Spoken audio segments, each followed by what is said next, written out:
and universities are fighting with each other anyway. When they both will come into synchrony, we have no idea. But a beginning has to be done somewhere. No, definitely university or some other body's recognition is one of the important aspect, but still the subject is evolution. And we don't have any definitive these things who can do and who can't do. But two very important aspects. One is your explain the patient what you are going to do. That is very important. What might be the possible complications. And second thing is sticking to the evidence-based guidelines. So if we are having, if you can support that, okay, these are evidence, such and such societies recommend these procedures to do. So we are a little bit, not a complete safeguard, but a little bit of safer side. But this has been done, this has been recommended by such and such societies to do this procedure. So there are basically two things. One is either let us create some evidence, or we should follow the evidence-based guidelines. I would like to mention here, what Dr. Dureja mentioned. Speak to the patient, establish a rapport there, so that the patient also. Of course, patients are unreliable, they can turn back on you anytime, but the chances of them turning back on you are a lot less if you communicate with them in an honest and frank manner. So we'll just wrap up with one last point by Dr. Harsha. With due respect, what Arif said, let us understand the basic scenario. In America, the patients are not paying. It is the insurance company which is paying. Now, if I am an insurance company, I have to send a patient to a pain management who is going to charge $2,000, and a surgeon who is going to charge $20,000. What I would feel is, let me route my patient through pain management so that 70% of patients are screened, so they automatically get the patient. They don't have to practice hard. Here, every patient is a bearer check. If I am an orthopedic surgeon, to be very honest, why I will refer my input to somebody else? So while we say that they don't refer, let us understand the fact that if you want a patient, you have to market yourself directly to the people who are in plenty. And they go for all nonsense things, like they go to quacks. We call it, हमारे लात मारवाने जाते हैं. अगर patient वहाँ जा सकता है, तो patient will come to you, but he should know that you do this, right? So that is the only way. The last comment based on this, that you have to educate the public. They are the ones who will force the doctor to send them a video. So that is what is really helping me. Once you are advertising and telling people what is epidural, they are telling the surgeon, why can't you refer me for an epidural? So this is how you do. So thanks. Now everyone's getting lively. So we'll just go on to the next speaker and start off. So I'll ask our chairperson to introduce the next speaker. The only word of introduction that I have for her is a phenomenal person. I can say I've worked with her. I've grown up being a pain physician in her arms, literally. She's like mom. So I'll just ask Dr. Sarusingh to introduce Dr. Lakshmi Vas. Romesh is quite right. Dr. Lakshmi Vas is the lighthouse of all the physicians who want to set up an ideal pain clinic. I invite ma'am to enlighten us on the topic.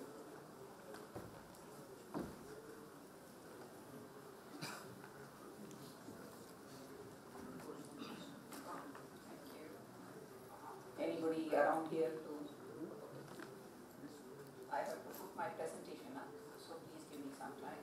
Thank you very much for the introduction.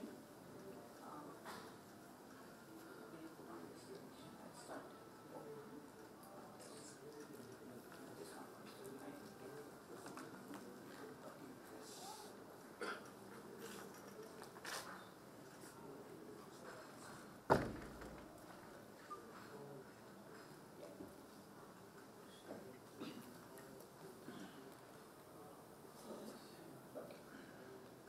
So, what is ideal pain management? There are several standards: ideal, optimal, feasible, possible, etc. So, let us look at the ideal.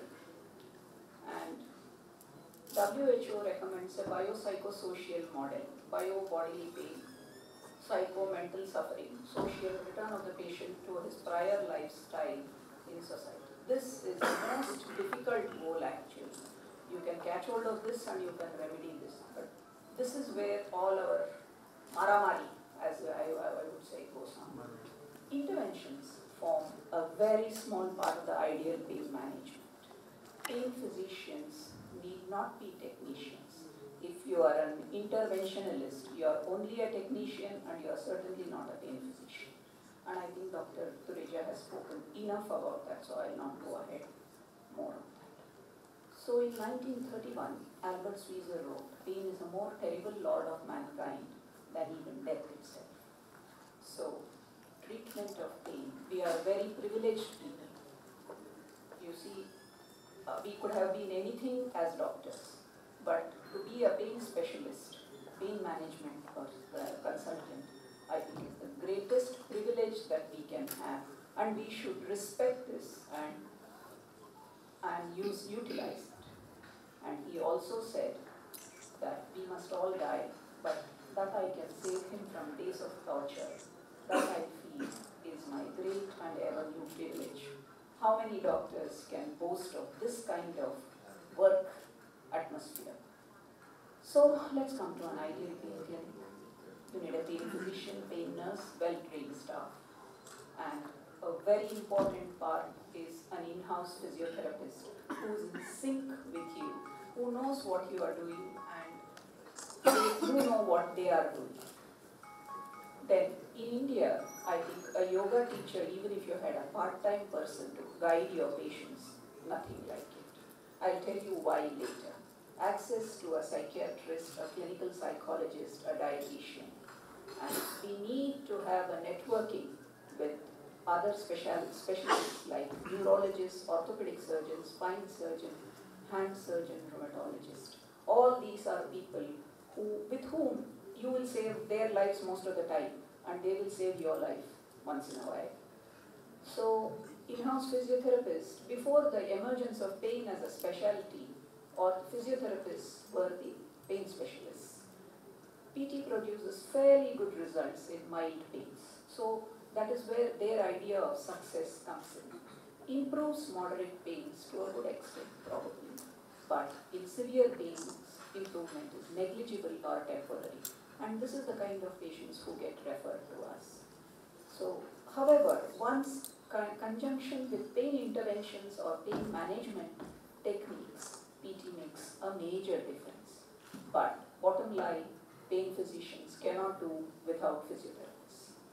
Yoga teacher, yogasanas are very effective in back, pelvic and shoulder issues.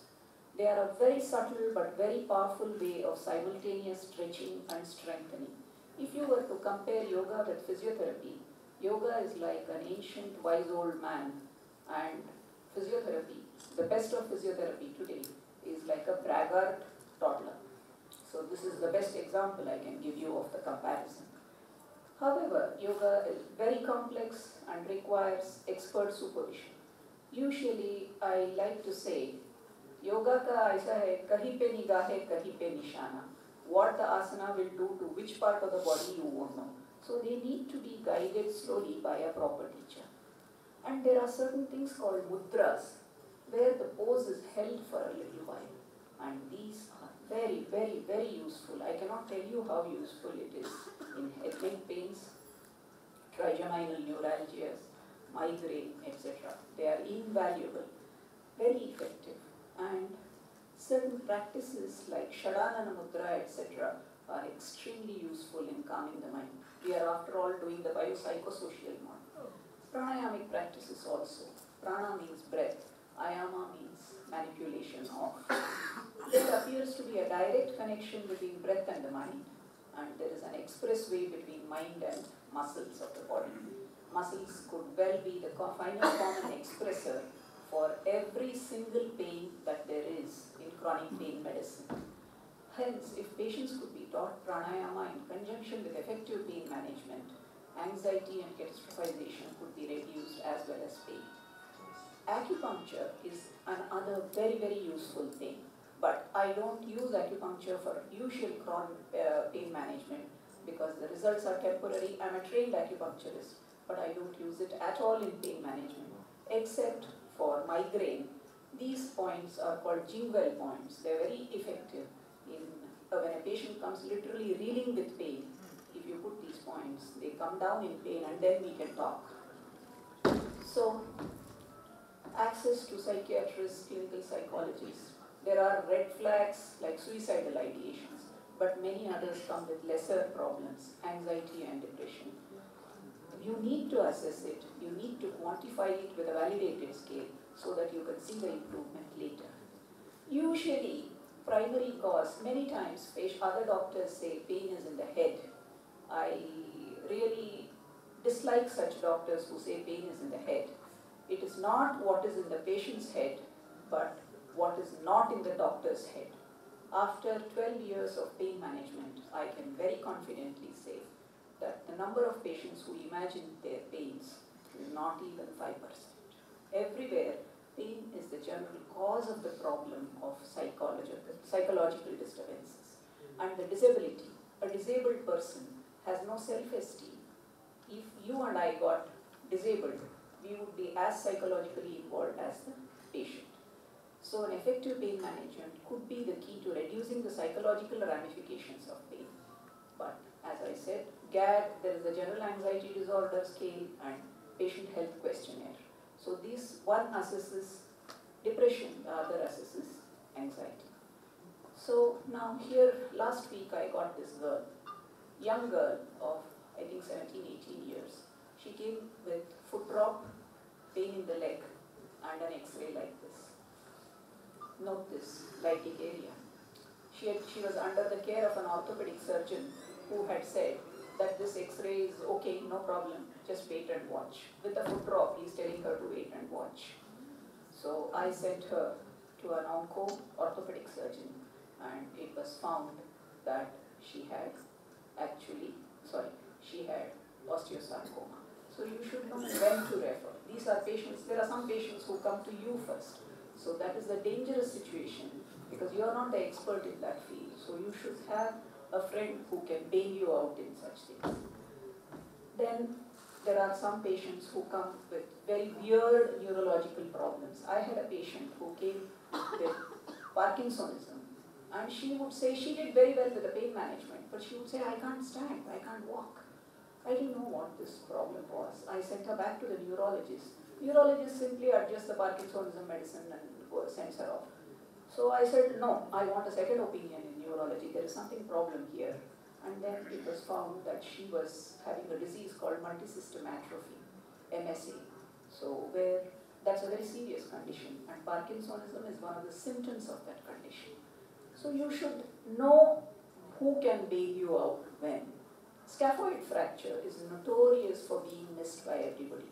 If a patient comes first to you, you should know when to refer to a hand surgeon. So pain management itself, let me come to. So, I started 12 years ago. I'm a rather late entrant into pain management as compared to Dr. Dureja and many others. One fine day I decided enough of anesthesia and I jumped into pain. That it is said that fools rush where angels fear to tread. I'm the quintessential fool.